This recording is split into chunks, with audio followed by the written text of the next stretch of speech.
Welcome guys to another video. ये हमारी previous video का कंटिन्यूशन है, तो make sure watch the last video, link is in description. So now move to the first principle of the video, but the 11th principle of the book, and that is identify your key constraints. First of all, what is key constraint? Key constraint means आपकी main problems, जिसे हम limiting factors भी कहते हैं. Limiting factors simply means those factors which create hindrance in the achievement of your success, जो कि determine करता है कि आपकी सक्सेस के पाथ पर क्या स्पीड होगी. हर बिजनेस का कुछ ना कुछ लिमिटिंग फैक्टर होता है, जैसे operation cost, method of production, level of sales, marketing, cash flow की लेवल, एक्सेट्रा एक्सेट्रा. जितना एक्यूरेटली आप इसका आइडेंटिफिकेशन करोगे उतना ज़्यादा डेली बेसिस पर आपका अपग्रेडेशन होगा. अब परेटो प्रिंसिपल या 80-20 रूल यहाँ भी एप्लीकेबल है. जो 80% प्रॉब्लम है, जो लिमिटिंग फैक्टर्स हैं आपके, वो इंटरनल होते हैं, लेकिन जो 20% होते हैं वो एक्सटर्नल इन्वायरमेंट से होते हैं. अब इंटरनल फैक्टर्स में आपकी personal quality, ability, habit, discipline और नेगेटिव परसेप्शंस आते हैं. और रिमेंबर गाइस, नेगेटिव परसेप्शंस ही काफ़ी हैं आपके सेटबैक के लिए. जैसे कि मैंने आपको पहले ही बताया था कि अपने आप को शॉर्ट ऑफ हीरो समझें जो सारे काम चुटकियों में कर सकता है. पर अगर आप गलत एनालाइज करोगे तो आप गलत वे पर ही चले जाओगे. तो अब अपने लिमिटिंग फैक्टर्स को ढूंढो और उन्हें ओवरकम करने पर कॉन्सेंट्रेट करो. So now we are moving to our next principle, principle 12, take it one oil barrel at a time. As per this phrase, it means we have to focus on one work until we complete it. इसी बात पर English में एक proverb भी है, by the yard it's hard, but by the inch by inch anything is kinch. Kinch means easy and simple. अब इसके reference में देखें तो अगर हमारे सामने एक बहुत ही मुश्किल टास्क है और हम उसे कंप्लीट नहीं कर पा रहे हैं, तो हमें उस टास्क को स्लोली स्टेप बाय स्टेप करना चाहिए, जिससे कि बहुत ही ईजीली हो जाएगा. तो चलिए इसे एक एग्जाम्पल समझते हैं. ऑथर बताते हैं कि वो सारा डेजर्ट गए. वो एकदम सुनसान जगह है और पूरी जर्नी का डिस्टेंस 500 मील्स है, मतलब अप्रॉक्स 800 किलोमीटर, बिना पानी और बिना किसी खाने के. चारों तरफ सिर्फ रेत ही रेत है. और इस रीजन में 1300 लोगों ने पिछले साल अपनी जान गंवाई थी. वो लोग रात में खो जाते थे. अब इस प्रॉब्लम को ओवरकम करने के लिए फ्रांस ने हर 5 किलोमीटर की डिस्टेंस के बाद एक ब्लैक कलर का ऑयल बैरल रखवा दिया, जिससे आपको एक बार में सिर्फ 2 ही बैरल दिखाई दें, because of curvature and horizon of earth. अब आप होराइजन ऑफ अर्थ को ऐसे समझ सकते हैं कि मान लीजिए ये हमारी अर्थ है और ये आप हैं और ये ऑयल बैरल रखा है. तो आप देख सकते हैं कि हर 5 किलोमीटर के बाद हमारी अर्थ बैंड हो रही है, तो हम अपने पाथ के लिए बिल्कुल क्लियर हैं. तो आप इसी तरह अपनी लाइफ के बड़े बड़े डिफ़िकल्ट टास्क को ईजिली कंप्लीट कर सकते हो. So now we are moving to our next principle, principle 13, put pressure on yourself. इस प्रिंसिपल में ऑथर बताते हैं कि अगर आप उन लोगों की तलाश कर रहे हैं जो आपके साथ साथ चलें और आपको आपकी पूरी जर्नी हेल्प करें, तो आप गलत सोच रहे हैं. लोग आपको एडवाइस दे सकते हैं, आपसे कंसल्ट कर सकते हैं, लेकिन आपको अपने आप को रेस्क्यू खुद करना पड़ेगा. अगर आप ऐसा कर रहे हैं तो आप उस रोड पे वेट कर रहे हैं जहाँ पर कोई बस नहीं गुजरती. सिर्फ 2% लोग ही ऐसे होते हैं जो बिना किसी सुपरविजन के वर्क करते हैं, और वही लीडर्स कहे जाते हैं. आप खुद बताइए, क्लासरूम में मॉनिटर एक शैतान बच्चा होता है या एक रिस्पॉन्सिबल बच्चा? ऑफ कोर्स एक रिस्पॉन्सिबल बच्चा, क्योंकि वो पूरी क्लास की केयर कर सकता है. अब आप शायद कंफ्यूज हो रहे होंगे कि मैंने पिछली वीडियो में आपसे काम डिले करने की कहा था और अब मैं आपसे काम खुद करने की कह रहा हूँ. तो मैं उस टॉप 20% वर्क की बात कर रहा हूँ जो आप किसी और से नहीं करा सकते. ऐसा करने के लिए आपको अपने हर गोल के लिए एक डेडलाइन सेट करनी चाहिए, और अगर आपका गोल बड़ा है तो सब डेडलाइन सेट करिए, जिससे कि आप फुल एनर्जी में वो काम फिनिश कर सकें. और याद रखिए कि आपको उस गोल को पाने के लिए अपने आप पर एक प्रेशर बना के रखना है. So now we are moving to our next principle, principle 14, maximise your personal power. अब अपने आप को ज़्यादा प्रोडक्टिव बनाने का तरीका आपकी फिजिकल, मेंटल या इमोशनल एनर्जीज़ में है. अपने आप को ज़्यादा हैप्पी या प्रोडक्टिव करने के लिए अपने अंदर की इन एनर्जीज़ को गार्ड करके नेचर करना है. अब हम ज़्यादा देर तक जब काम करते हैं तो हम एनहेंस्ड हो जाते हैं, और हम उस काम को करने में बहुत टाइम लगाते हैं और यूजुअली मिस्टेक भी ज़्यादा होती हैं. अब फैक्ट ये है कि आप अपने चैलेंजिंग टास्क को अपने सबसे बेस्ट पोटेंशियल टाइम में करें. अब कोई कहता है कि दोपहर में अच्छा होता है, कोई कहता है शाम को, कोई कहता है रात को. अब उस काम को अगर आप तब करते हो जब आप टायर्ड हो, तब उस काम में टाइम भी ज़्यादा लगेगा और गलतियाँ भी ज़्यादा होंगी. तो इट्स बेटर कि आप उस काम को तब करें जब अपने दिन की शुरुआत कर रहे हो. So now just move to our next principle, principle 15, motivate yourself into action. आप अपने सुपर हीरो तो बन ही चुके हैं, तो आप अपने चेयर लीडर भी बन जाइए. अब इसको समझाने के लिए एग्जांपल दूं तो आप हर टास्क को ख़त्म करने के बाद खुद को एक रिवॉर्ड दीजिए. For example, take a rest of 10 minutes और play for some time. And अगर वो टास्क कंप्लीट नहीं हुआ है तो उस रिवॉर्ड की चाहत में काम करते रहिए।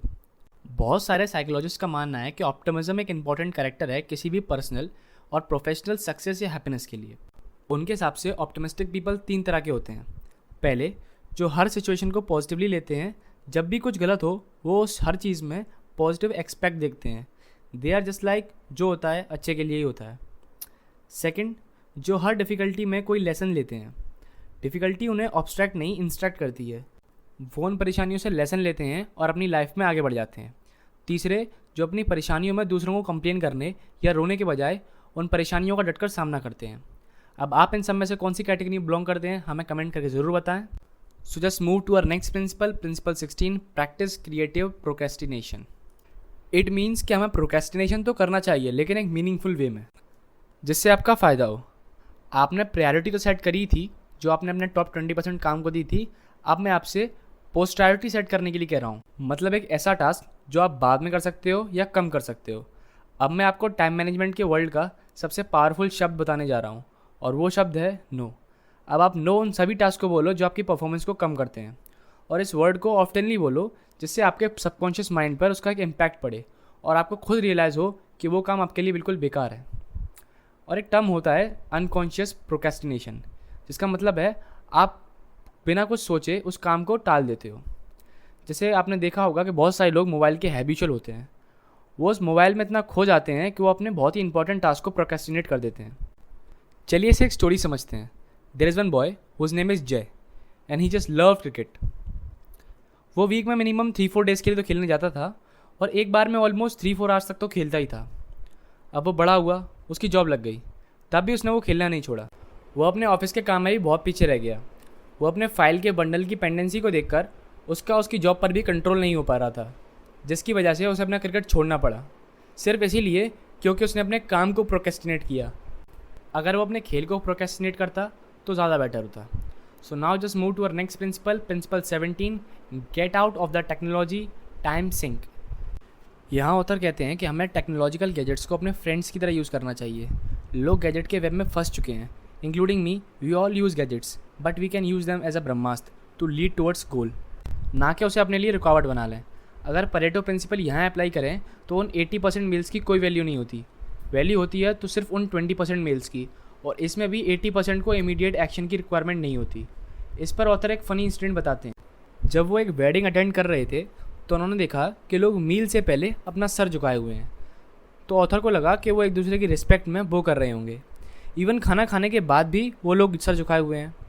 तो ऑथर को लगा कि ये तो बहुत ही रिलीजियस लोग हैं, लेकिन उन्हें बाद में मालूम पड़ा कि वो सब लोग अपने ब्लैकबेरीज यूज़ कर रहे हैं, जो उस वक्त की बहुत ही फेमस फ़ोन कंपनी थी।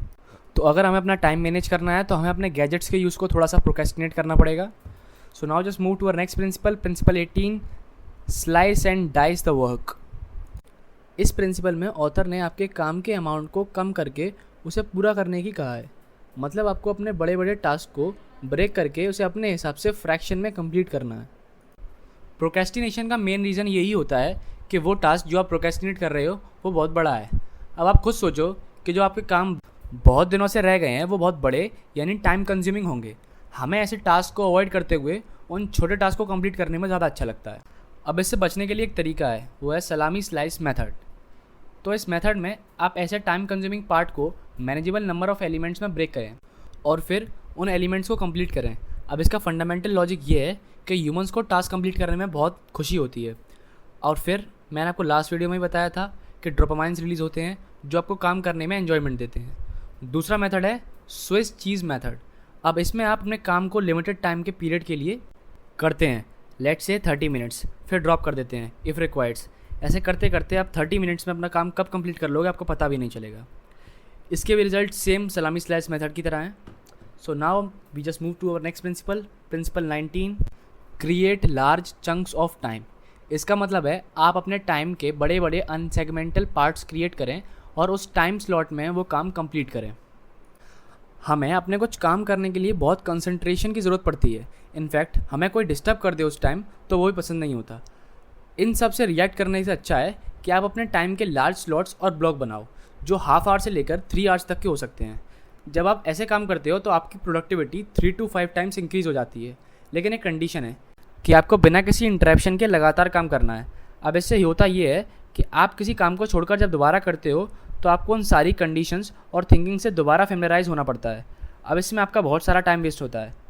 एक सर्वे के हिसाब से टॉप 500 कंपनीज़ के CEOs का एवरेज लिया गया कि वो कितना काम करते हैं, तो आप गैस करेंगे कि मिनिमम 4 आवर्स या 3 आवर्स तो करते ही होंगे।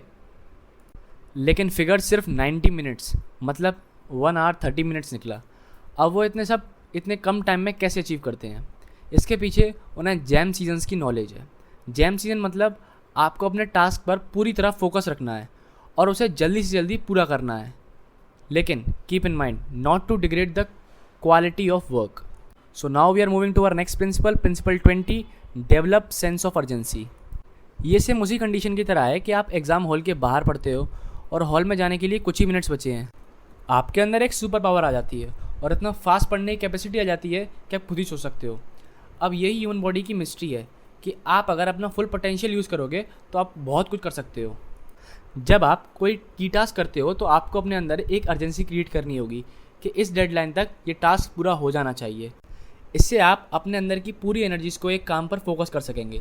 स्टार्टिंग में आपका ब्रेन बहुत रेजिस्ट करेगा, लेकिन याद रखिए कि static friction is much more magnitude than dynamic friction.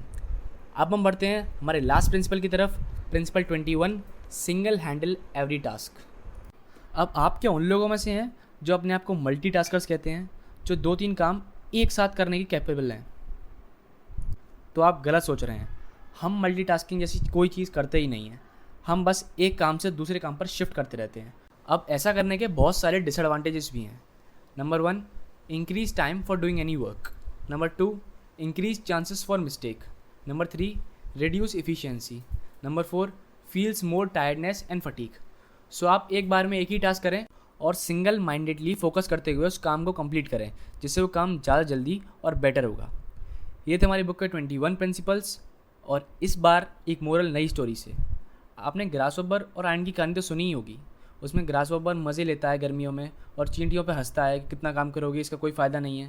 लेकिन विंटर आते हैं तो वही ग्रासहॉपर भूख से तड़प रहा होता है, लेकिन तब चींटियाँ मज़े कर रही होती हैं।